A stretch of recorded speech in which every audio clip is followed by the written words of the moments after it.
안녕하세요. 오늘도 사연 살롱을 찾아주셔서 감사합니다. 30 후반 여성입니다. 이렇게 많다면 많고 적다면 적은 제 나이에 직업에 끌려서 사람을 만났다가 드라마에나 나올 법한 일을 겪었답니다. 저희 아버지는 변변한 직업이 없으셔서 여기저기 다니시며 일용직을 하시다가 결국에는 제가 중학교 때 집을 나가셨어요. 엄마는 갖은 고생을 다 하시며 시장에서 채소를 팔아서 저를 키우셨죠. 저는 더 많은 돈을 벌어야겠다는 생각에 고등학교 때 외국어로 배운 일어를 1년간 더 미친 듯이 공부해서 일본에 있는 제빵 전문학교에 갈 수 있었어요. 그리고 그 어렵다는 일본 제빵업계에 취직해 성공했죠. 새벽부터 밤 늦게까지 안 먹고 안 입고 안 쓰며 돈을 벌어 엄마에게도 보내고 저금도 해서 돈을 꼬박꼬박 모았답니다. 그렇게 10년을 지낸 후에 한국에 들어와서 서울 모처에 저만의 작은 빵집을 내게 되었죠. 저는 일본에서 살아남기 위해 몸에 익힌 특유의 싹싹함과 부지런함으로 손님을 대했고 그 덕에 친절하고 맛있는 빵집이라는 입소문이 나서 자리를 잡아가게 되었어요. 제가 질 좋은 커피를 무한정 리필해준다는 것도 한몫했죠. 그리고 직원도 2명 두고 빵집도 안정되고 나니 마음이 좀 해이해졌던 것 같아요. 엄마도 작은 빌라이긴 하지만 전세를 얻을 수 있게 됐다며 좋아하시던 때였죠. 저는 그 즈음부터 친구들을 다시 만나기 시작했어요. 한동안 사는 게 너무 팍팍해서 친구들과 간단히 문자만 주고받았지 만나서 밥 먹고 즐기는 시간을 갖지 못했거든요.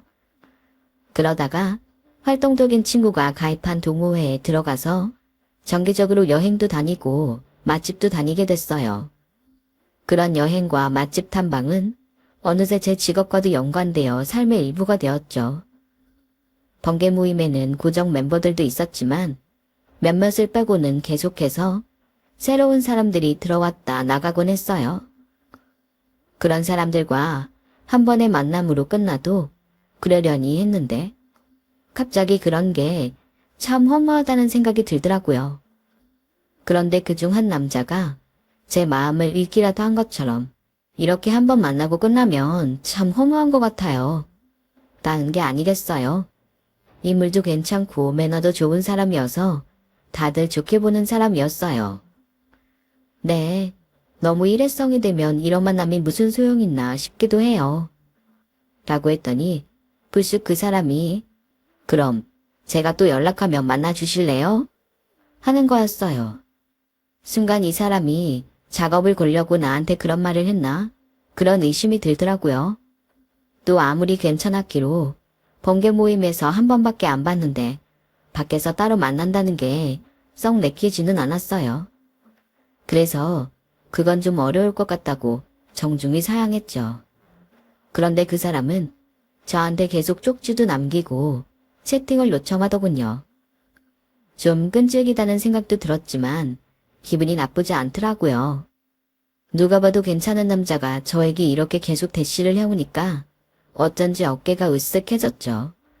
하지만 쉽게 연락을 하는 건 좀 아니다 싶어서 계속 무시하고 있었는데 하루는 제 친구가 빵집에 찾아와서 저번 번개 모임 때 너랑 얘기하던 남자 말이야. 네가 연락이 안 된다고 좀 볼 수 있게 해달라고 하도 사정을 해서 여기 빵집 알려줬어. 라고 하길래 그런 걸 나한테 얘기도 안 하고 알려주면 어떡해. 했더니 친구는 그 사람 직업도 한의사고 신분도 확실하대. 방장이 그러는데 우리 모임 안 갔을 때도 그 사람 와서 몇 번 봤대.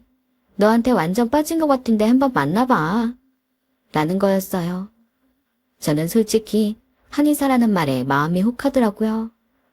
변변한 직업이 없던 아빠에 대해 어두운 기억이 있어서인지 직업 좋은 남자를 만나고 싶다는 생각이 강했거든요. 저는 좀 망설이다가 그 남자가 오면 반갑게 맞아주기로 했어요. 그리고 저녁쯤에 그 사람이 가게 앞에서 쭈뼛거리고 있는 게 보였어요. 오셨으면 들어오시지 거기서 뭐하고 계세요? 라고 하니까 혹시 제가 방해가 될까 봐서요. 제가 온다는 거 친구분이 말씀하셨나 봐요. 죄송해요. 이렇게라도 해서 다시 한번 만나고 싶었어요. 그래서 전 가게 문을 닫고 그 사람과 저녁을 먹으러 갔어요. 그 남자는 정말 매너가 좋았어요. 너무 말을 번지르르하게 잘하는 것도 아니어서 오히려 더 믿음이 갔죠. 그게 첫 데이트가 됐어요. 저는 저도 모르는 새에 그 남자에게 점점 빠져들었고 어느새 사귀는 사이가 되어 있더군요. 사람 관계라는 게 정말 순식간인 것 같더라고요. 한 번은 그 사람 한의원 근처에서 만나고 한 번은 저희 빵집 근처에서 만나는 시기였죠. 제가 한의원에 들어가 보고 싶다고 했는데 남자친구는 그것도 나쁘지 않은데 사실 직장에 애인이 오는 거 내가 직원들한테도 못하게 하거든. 공사를 구별하라고. 그런데 내가 애인을 들어오게 하면 말이 안 되잖아. 라고 했고 저는 그럼 난 뭐야. 우리 빵집엔 자기 맨날 들어오는데. 라며 툴툴댔지만 원칙이 확실한 사람 같아서 더 마음에 들었어요. 그리고 남친은 일주일에 한 번씩 지방으로 출장해 갔어요. 지방에 아버지가 하는 한의원에 가서 진료를 도와드린다고 하더라고요. 그때마다 남친은 나 지방에 갔다 올게. 나중에 봐. 라며 며칠씩 연락을 끊더라고요. 다 좋은데 그게 좀 마음에 들지 않았어요. 며칠씩 연락도 안 하고 여친을 외롭게 하는 사람인데 계속 만나도 되나? 그런 생각이 들기도 했죠. 아무리 바쁘고 부모님이랑 있는다고 해도 나한테 전화 한 통 못하나? 혹시 딴짓하는 거 아닌가? 별 생각이 다 들었어요. 그러다가 나이 지긋하신 단골분이랑 수다를 떨게 되는데 제 남친 얘기를 하니까 그분이 자기가 그 한의원에 다닌다고 하시는 거였어요. 그래서 너무 반가워서 어머, 제가 잘 봐드리라고 말씀드려 놓을게요. 라며 자랑도 할 겸 남친 사진을 보여드렸어요. 근데 그분이 하시는 말씀이 이상하다. 이런 얼굴이 아니었는데 사진이라서 그런가 구분을 잘 못하겠네. 혹시 이름이 어떻게 되시나? 라는 거였어요.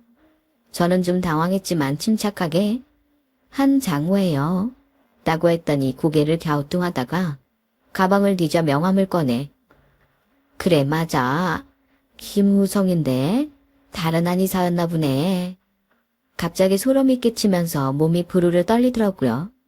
아무래도 사기꾼한테 걸린 것 같다는 생각이 들었죠.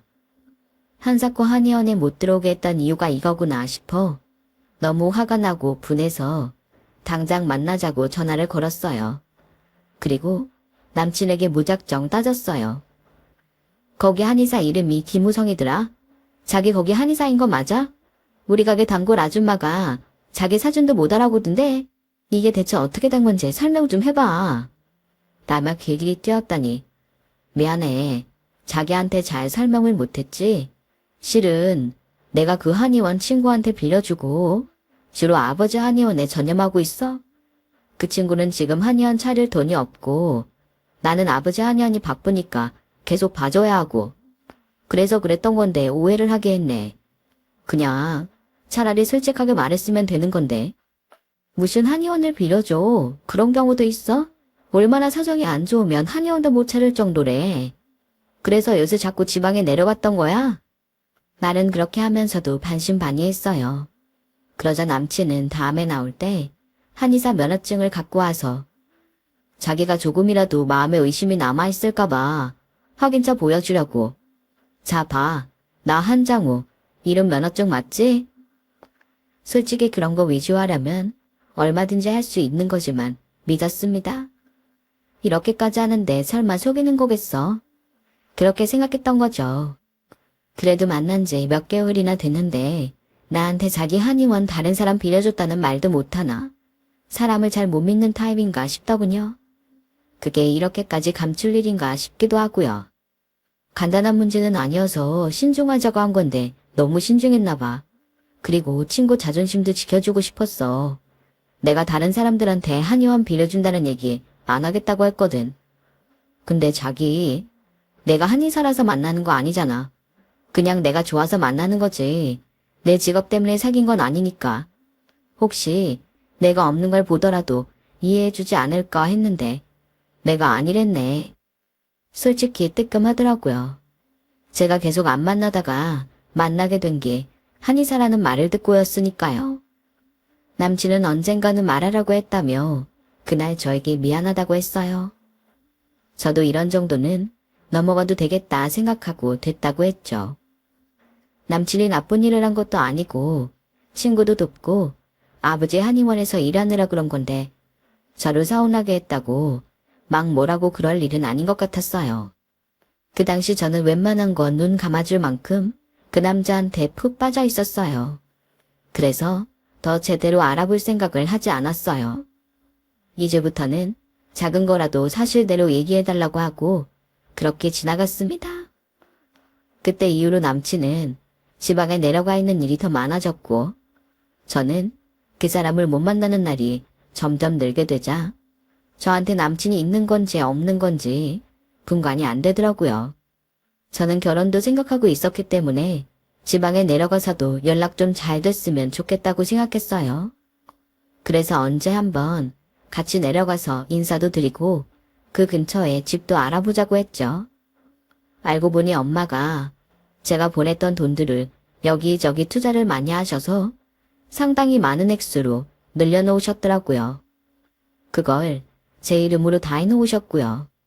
그거면 친구가 있는 한의원 페이닥터 개념으로 아주 넘기고 새 한의원을 차려도 되겠더라고요. 그리고 지방에 집을 사거나 서울에도 작지만 괜찮은 전세를 얻을 만큼은 되더라고요. 어차피 왔다 갔다 할 거면 편하게 자기 집 있는 게 좋겠다 싶었죠. 또 남친도 한의사이고 버는 돈이 있으니 둘이 합치고 대출을 받으면 서울에도 집을 장만할 수 있지 않을까. 그런 꿈에 부풀었어요. 제가 그런 이야기를 하자 남친은 더 열심히 일한다면서 일주일 내내 지방에 있기도 했어요. 그 바람에 저는 혼자서 결혼식 준비를 해야 했지만 둘이 같이 할 날들을 생각하며 열심히 알아보고 다녔죠. 이제 예식장 비용만 치르면 준비가 다 될 때였어요.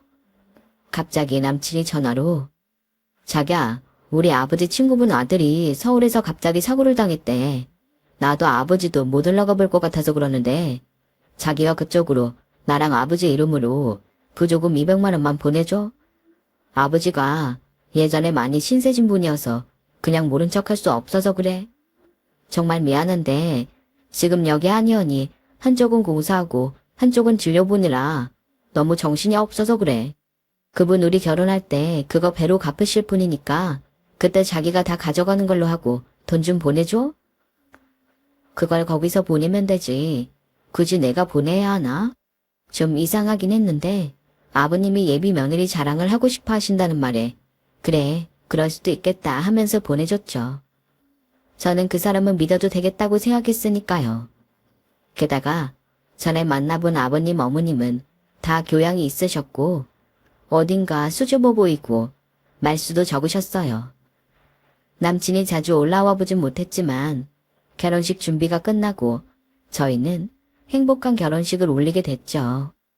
그리고 동남아로 신혼여행까지 잘 다녀오고 나서 가게에 나가게 됐는데 친구가 와서 근데 네 남편 결혼식에 왜 하객 알바 썼어? 우리 동네 아는 애 있어서 내가 어떻게 왔냐고 하니까 남편 쪽 하객 알바 왔다고 하더라고. 라고 하길래 뭔가 착각한 거 아니야? 우리 남편이 왜 알바를 써? 했더니 아니야, 진짜 확실해. 동창 알바를 써. 너한테 아무 말 안 했지? 슬쩍 떠마. 그러고 보니 하객들이 어딘가 이상하다는 생각이 들었어요. 친구들이라고 하는데 별로 친해 보이지도 않았거든요. 너무 오랜만에 만나서 그랬겠지 했는데 알바여서 그럴 수도 있겠더라고요. 그래서 저는 그날 밤에 자기야, 혹시 결혼식 날 하객 알바 썼어? 내 친구가 아는 사람 봤는데 알바라고 했다더라. 라고 물으니까 남편은 친구들이 많이 못 온다고 해서 그랬는데? 라고 태연하게 대답하더라고요. 내가 바쁘다 보니까 친구들도 별로 못 만나고 우리 모임 안 나간 지도 오래됐잖아. 그래서 너무 식장이 비면 안 좋아 보일 것 같아서 알바 좀 썼는데 그걸 그 친구는 또 자기한테 말했대. 사람마다 사정이 있으니 그럴 수도 있겠다. 좀 넘어가지. 하긴 그럴 수도 있는 일이었죠. 자기 친구들이 너무 적으면 자기의 사회성 없다고 생각할까봐 걱정했다는 말에 알겠다고 했고 친구 이름 미안하다고 사과했어요. 그리고 저희의 알콩달콩 신혼생활이 시작됐습니다. 하지만 남편은 며칠씩 지방에 가 있기 일쑤였고 저는 혼자 텅 빈 방에 있을 때마다 왜 결혼을 했지? 점점 그런 생각이 들게 됐죠. 서울에 새 한의원을 열자고 해도 조금만 기다려 달라고만 했고요. 그러면서 계속 조금씩 돈도 가져갔어요. 한 번에 50, 100 이러던 게 많게는 몇백씩 가져가게 되더군요. 한의원이 어려워서 그러는 건가 하는 생각도 해봤고 남모르는 빚을 진 건가 별 상상을 다 하게 되더라고요. 자꾸 이 핑계 저 핑계로 가져가는 돈이 어느새 몇 천이 됐어요. 그래서 서울 온 남편에게 따져 물었더니 자기 또 왜 그래? 자꾸 날 의심하는 것 같아 섭섭하네. 라고 하면서 바로 3천만 원을 제 계좌에 넣어주더군요. 나는 그냥 내 돈이나 자기 돈이나 그 돈이 그 돈이지 한 거였지. 이렇게 하나하나 따질 줄은 몰랐는데. 암튼 이런 걸로 피곤하게 싸우지 말자. 라고 하니 저는 또 입을 다물 수밖에 없었어요. 게다가 의심스러운 걸 따질수록 계속 저만 미안한 상황이 반복되더라고요. 저는 지방에서 늦은 시간에 오느라 피곤해 잠든 남편을 보며 이렇게 바가지만 긁지 말고 남편에게 깜짝 파티라도 해줘야겠다고 생각했어요. 남편이 다시 지방에 내려가고 난 후 저는 온갖 솜씨를 발휘해서 먹음직스러운 빵을 잔뜩 만들어서 한 보따리 싸서 남편을 따라 내려갔어요. 그리고 남편 한의원 근처에 가서 전화를 걸었는데 계속 안 받더라고요. 저는 길을 잘 몰라서 물어 한의원을 찾아갔죠. 데스크에 있는 간호사분에게 아버님이랑 남편을 보러 왔다고 했더니 간호사는 고개를 갸우뚱하며 좀 이상하다는 듯 저를 쳐다보더라고요. 잠깐만 기다려보라고 하고 안으로 들어가더군요. 그리고 잠시 후 50대쯤 보이는 남자분이 가운을 민 채 나오셨어요. 저를 찾아오신 게 맞나요? 여기 한의사는 저밖에 없는데요. 저는 말문이 막히고 머리가 아파오기 시작했어요. 대체 이게 어떻게 된 일인지 하나하나 되짚어봤죠.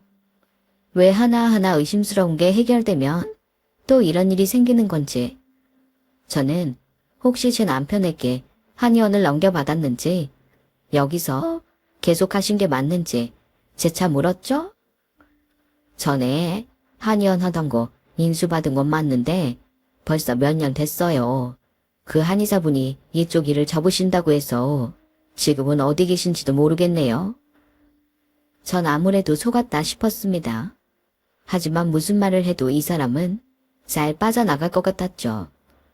어느 날 증거도 없이 사라질 수도 있다는 생각이 들더라고요. 그래서 아무래도 안 되겠다 싶어 서울로 올라와서 혼자서 몇 가지 준비를 했어요. 남편이 오자 저는 태연하게 나 이번에 자기 한의원에 돌리려고 빵 잔뜩 만들어서 가져가려다가 말았는데 내가 빵 좀 만들어줄게 가져갈래? 라고 했더니 남편은 그래? 주면 잘 먹을게. 고마워. 다들 좋아하겠다. 라며 진심으로 좋아하는 것 같더라고요. 역시 말로나 다른 걸로는 뭘 알아낼 방도가 없겠다 싶었어요. 그래서 저는 다음번 지방 갈 때 남편 셔츠 단추에 소형 카메라를 달고 몰래 남편 휴대폰에 GPS 앱도 깔아놨죠. 남편이 간 후에 GPS를 켰더니 중간에 엉뚱한 데로 빠지더라고요. 제가 남편 시댁이라고 인사를 갔던 곳이 아닌 전혀 다른 지역에서 GPS가 깜빡였어요. 너무 궁금해서 견딜 수가 없더라고요. 그래서 그곳으로 가서 남편 GPS가 가리키는 곳을 찾았어요. 거기는 주택가였어요. 저는 주변을 두리번거리다가 저만 취해서 다른 여자와 다정하게 나오는 남편을 보고는 몸을 숨겼어요. 그 사람은 여자와 걸어 나오면서 사람들에게 인사도 하더라고요. 아무리 봐도 보통 사이가 아닌 것 같았죠. 하지만 이대로 쫓아가 잡는다 해도 남편은 또 능숙하게 넘어갈 게 분명했어요. 저는 일단 서울로 돌아와서 카메라에 뭐가 찍혔을지 기다리기로 했어요.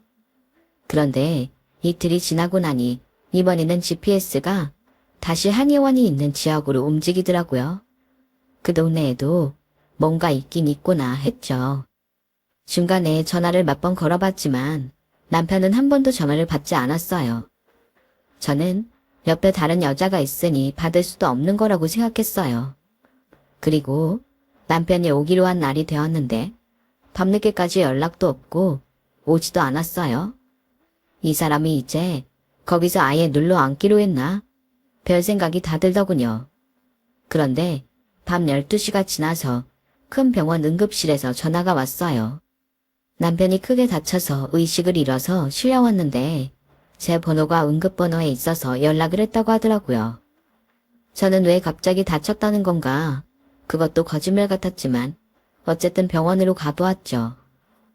남편은 얼굴 여기저기가 터져 있었고 머리에도 붕대를 감고 있었어요. 그런데 뒤에서 경찰이 저를 부르더라고요.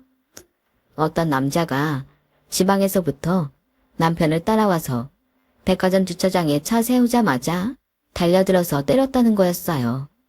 그러면서 휴대폰으로 남자 사진을 보여줬죠. 전혀 모르는 사람이었고 왜 남편을 때렸는지도 알 수 없었어요. 그러다가 혹시 그 남자가 남편과 같이 있던 여자의 애인이나 남편인가?